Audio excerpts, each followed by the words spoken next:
नैतिक जिम्मेदारी लेनी होगी। नैतिक क्या होता है?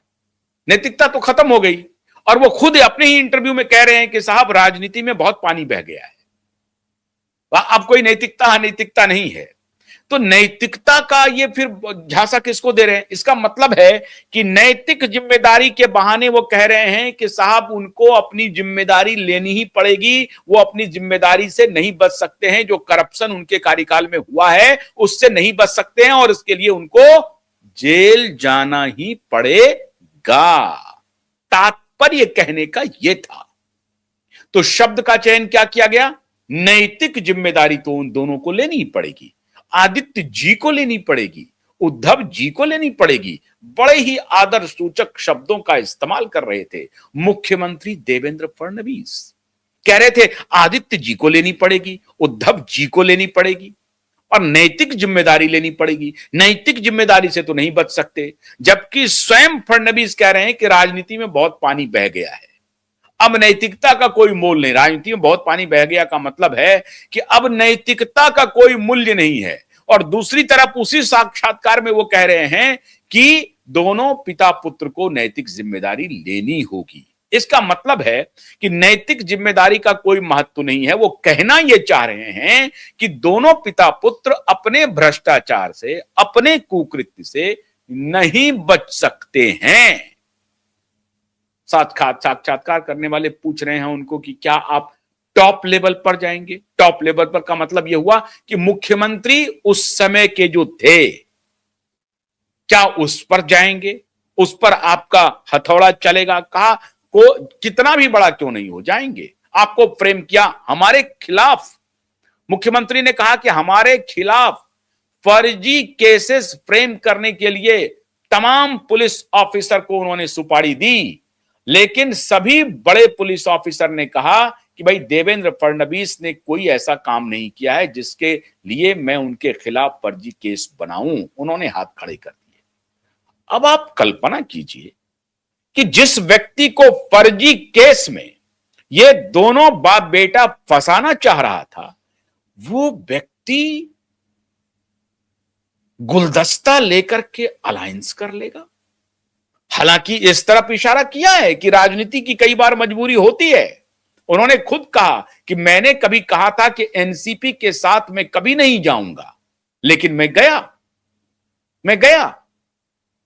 लेकिन इन दोनों बाप बेटे के साथ रिश्ते अलग हैं। शरद पवार और अजित पवार से जो रिश्ते हैं वो बिल्कुल अलग है। शरद पवार और अजित पवार ने व्यक्तिगत हमला नहीं किया देवेंद्र फडणवीस पर। शरद पवार और अजित पवार ने कभी भी पुलिस के साथ हॉबनॉबिंग करके गलत आरोप में, झूठे आरोप में देवेंद्र फडणवीस को फंसाने का षड्यंत्र नहीं रचा, कभी नहीं रचा। इवन कांग्रेस पार्टी ने भी नहीं रचा। लेकिन इस दोनों पिता पुत्र ने पूरा एक वहम कहते हैं ना, पूरा एकदम जो जहर भरा हुआ है इस दोनों पिता पुत्र को देवेंद्र फडणवीस के खिलाफ, उसका देवेंद्र फडणवीस ने प्रकटीकरण किया और साफ साफ शब्दों में कहा कि मुझे इंप्लीकेट करने के लिए, मुझे फंसाने के लिए फर्जी केस में सभी पुलिस ऑफिसरों के ऊपर दबाव बनाया जो उस स्थिति में थे, जो मुझे फंसा सकते थे। लेकिन सभी पुलिस ऑफिसर ने उनके इस आदेश को मानने से मना कर दिया। और वो मना इसलिए किया क्योंकि उनको मालूम था कि देवेंद्र फडणवीस ने ऐसा कोई अपराध ही नहीं किया है, हम उन्हें कैसे फंसाएंगे। लगातार पुलिस के साथ उनके अच्छे संबंध रहे हैं, हम उन्हें कैसे फंसाएंगे। अब आप समझिए कि जो साफ साफ कह रहा है कि मुझे फंसाने के लिए षड्यंत्र रचा दोनों बाप बेटे के बारे में। उन्होंने ऐसा तो नहीं कहा कि अजित पवार ने मेरे खिलाफ षड्यंत्र रचा, ऐसा तो नहीं कहा कि शरद पवार ने षड्यंत्र रचा, नहीं कहा। उन्होंने कहा कि दोनों बाप बेटे ने रचा, षड्यंत्र रचा।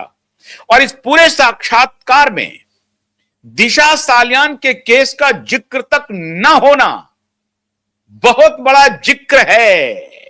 इस बात को समझिए आप। बिल्कुल गलत फहमी मत पालिए कि नहीं क्यों नहीं सवाल किया। आप प्रथम दृष्टिया आपको लगेगा कि हां यह सवाल तो नहीं पूछा गया, बच गए, कोई सेटिंग हो गई। बिल्कुल नहीं।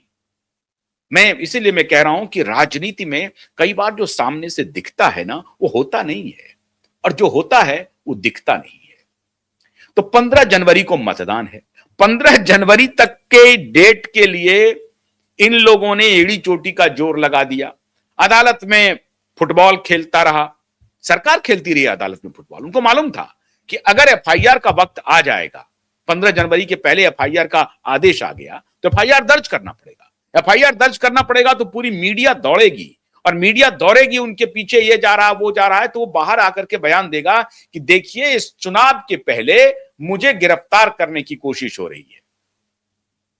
मुंबई महानगर पालिका चुनाव के पहले मुझे गिरफ्तार करने की कोशिश हो रही है, और यह लोकतंत्र के लिए खतरनाक है, लोकतंत्र पर हमला है, और उनको अनड्यू एडवांटेज मिल सकता था, मिला है।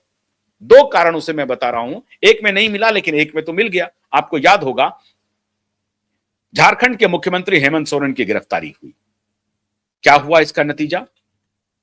झारखंड के मुख्यमंत्री को मेजॉरिटी मिल गई, वो सरकार में आ गए वापस। भले ही वो करप्शन केस में थे, साफ साफ करप्शन केस में थे, कोई गिरफ्तारी उनकी गलत नहीं हुई थी, लेकिन वो जीत करके आ गए। तो जनता, वोटर किस रूप में किसको लेती है, यह कहना मुश्किल है। अगर आदित्य ठाकरे की गिरफ्तारी 15 जनवरी के पहले हो जाती, तो ये उसको स्पिन दे सकते थे जनता के बीच में। जनता को कह सकते थे कि ये पॉलिटिकल वॉर है जो हमारे खिलाफ लड़ा जा रहा है, और राजनीति से प्रेरित होकर के मुझे गिरफ्तार किया जा रहा है। या गिरफ्तार करने के लिए उनको अगर कहा जाता, या इन्वेस्टिगेशन शुरू होता, मीडिया दबाव बनाती, पुलिस को कुछ ना कुछ करना पड़ता, तो ऐसी परिस्थिति में वो पॉलिटिकल लाभ ले सकते थे।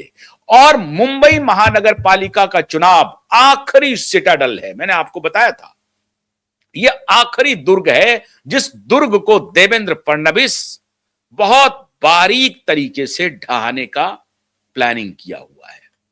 और मुझे तो कई बार लगता है कि जिस तरीके से देवेंद्र फडणवीस ने पिछले दिनों राजनीति की है, बिल्कुल ठीक कह रहे हैं कि वो बहुत परिपक्व हो गए, बहुत मैच्योर हो गए। कभी कभी हम लोगों का भी गुस्सा उन्होंने लिया है, हम लोगों की भी आलोचना उन्होंने ली है, बहुत ली है। हम लोग कई बार मैंने उनके खिलाफ एक प्रकार से जहर उगला है। जहर उगलने का मतलब है, जहर उगलने का मतलब कि सरकार ने काम नहीं किया जिम्मेदारी पूर्वक, इस सवाल को उठाए हैं। लेकिन अब मुझे समझ में आ रहा है, यहां खेल तो दूसरा चल रहा है। दाते साहब का डीजीपी बनना, जस्टिस गडकरी के कोर्ट से जस्टिस सारंग कोतवाल के कोर्ट में ट्रांसफर हो जाना, और फिर मुख्यमंत्री का स्वयं का यह बयान आना कि किसी को भी किसी भी केस में नहीं छोड़ेंगे, और फिर यह कहना कि मुझे फंसाने के लिए काम किया गया। तो क्या आपको लगता है देवेंद्र फडणवीस मौन रहेंगे? जिसे गलत केस में फंसाने की कोशिश की, उसके खिलाफ सही केस है, जिनके खिलाफ अब सही केस है, क्या उसे छोड़ दिया जाएगा? छोड़ दिया जाएगा आपको लगता है? बिल्कुल नहीं छोड़ा जाएगा।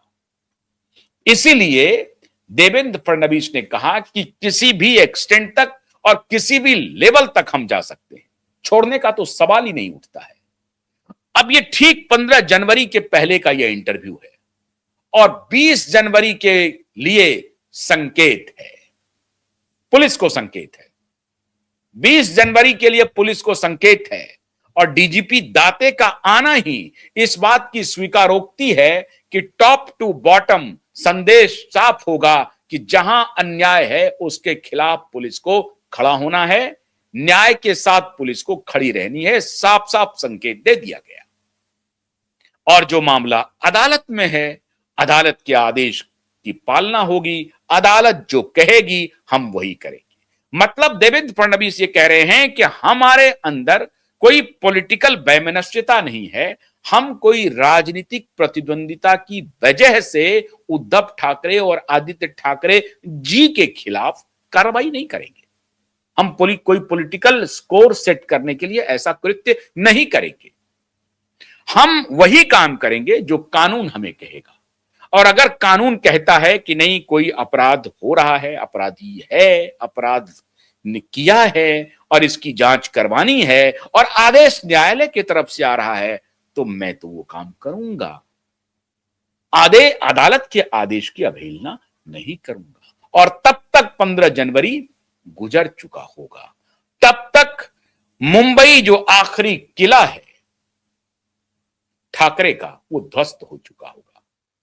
फडणवीस ने कहा ठाकरे ब्रांड खत्म हो चुका है। बाला साहब के जमाने तक ही था।